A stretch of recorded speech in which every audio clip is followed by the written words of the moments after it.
morning guys, for today's video, ayan, kung makikita nyo ang ating kakainin ngayong agahan, ayan ang tambakol na walang katulad, masarap at kahit kailan talagang napakasarap yan guys. At kung pagmamasdan nyo at titingnan, ayan, tingnan nyo naman guys, tamang-tama lang ang laki at murang-mura lang, ayan. Pag may isang kaning order, okay na yan, sapat na yan. Tiyak na sulit na kain natin yan. Ayan guys, wag masdan yung mabuti guys. Kung titingnan yung mabuti, talaga namang nakakatakam at nakaka-ingan yung kumain talaga. At mapaparami ka sigurado sa pagkain. Lalo na kung ang ulam ay ganito. At ayan guys, tuloy-tuloy lang tayo. Ayan ready na tayo ulit na kumain. At umpisa na natin yan guys. Nang mabusog na tayo at makapag-umpisa na mamaya sa ating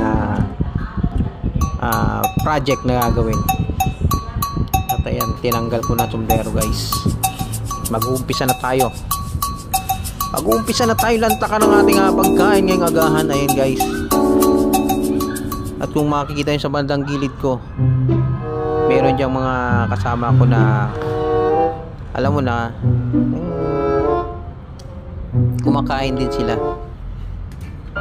at nag-relax or nagmumuni-muni bago ang umpisa ng aming trabaho. Ayan guys, pero ngayong umagang ito, kain muna tayo para mas masigla at maganda ang ating trabaho.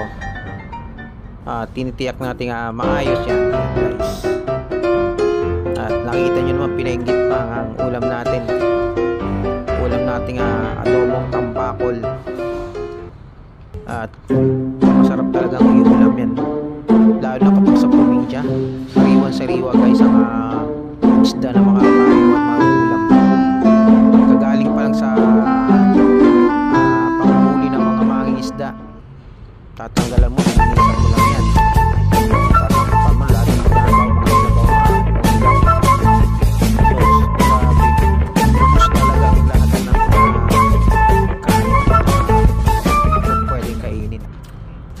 hindi ka talaga makakapagkain ng mga sinasabi ng kain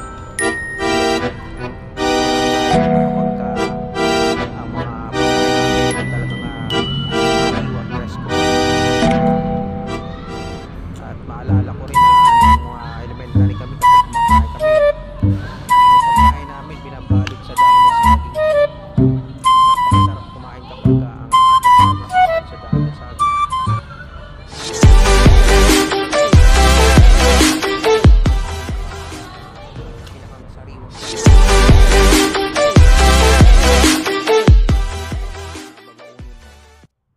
Talaga namang talo-talo na pagdating.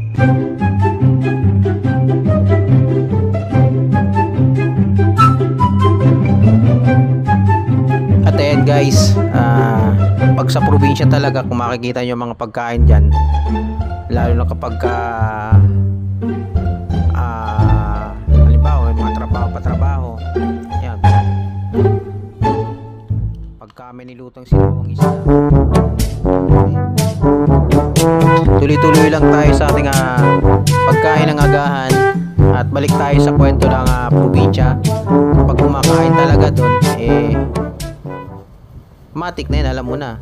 Lalo na pagka panangalian talaga. At ang ulam mo yung mga sinabawang isda, prito, ganyan. Talagang mapaparami ang kain mo yan guys. Tiyak na. At ayan, tuloy-tuloy lang tayo guys. At balik ulit tayo sa pagkwento natin ng buhay probinsya. At ayan, pagdating sa pagkain talaga na mga maingganyo kang kumain kapag mga ulam ay napakasarap. Ayan, at mga gulay na pinaghalo-halo, kung tinatawag na tawag sa amin ulang-ulang. Ayan, mahilig na tayo yung gawa ng magluto.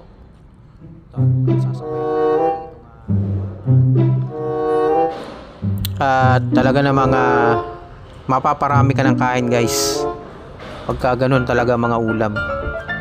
Hindi sigurado mo talaga na solve bago matapos ang kainan talaga namang para kang hinampas dahil busog na busog ka sa pagkain ng pananghalian. At pagdating ng mga bandang hapon merienda yan. Marami ring merienda nga pwedeng kainin dun, guys. Talagang ibang-iba kapag ka nasa probinsya ka. Kumpara mo dito sa Manila, halos lahat talaga gastusan yan. Bawat na masarap na pagkain na kakainin mo sa iyong hapagkainan talaga namang bibilin mo yan. Hindi katulad sa probinsya kapag kumain ka, pagka may mga ano ka lang dyan, tanim sa tabi nga bakuran pwede ka naman luto ng mga gulay yan. Tapos punta ka tabing dagat, mga mahanging isda na tulong-tulong ka lang sa pag sa mga lambat. Ayan, pag ng mga isdang nahuli nila, katapos yun bibigyan ka nila, diba, libre ka na ron sa pagkain, libre ka na sa pangulam. Talagang napakaganda pagka sa probinsya. Maraming masasabi na libre ka talaga sa lahat ng bagay. Lalo na kapag oras ng kainan marami ka talaga makakain. At saka mga prutas, sos, o kaya buko. Lapit lang ng buko sa amin, yung mga puno. Akyat ka lang doon, mura ka lang. Tapos sikop ka lang sabaw. Talagang solve na solve ka talaga. Sulit na yung merienda at pagkain doon. At mas nagluto rin ng mga barbecue or kaya mga kamuting kahoy.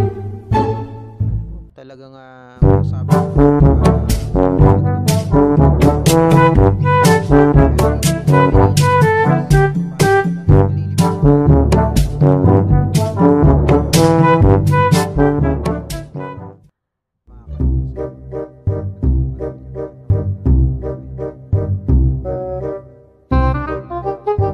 ayan guys, shoutout nga pa pula sa mga followers natin na patuloy na sumusuporta sa atin, sa mga kaibigan at mga kasama natin sa trabaho. Ayan guys, binabati ko kayo ng isang magandang umaga. Ayan guys. Okay guys, thank you for watching. Follow for more EMJ TV.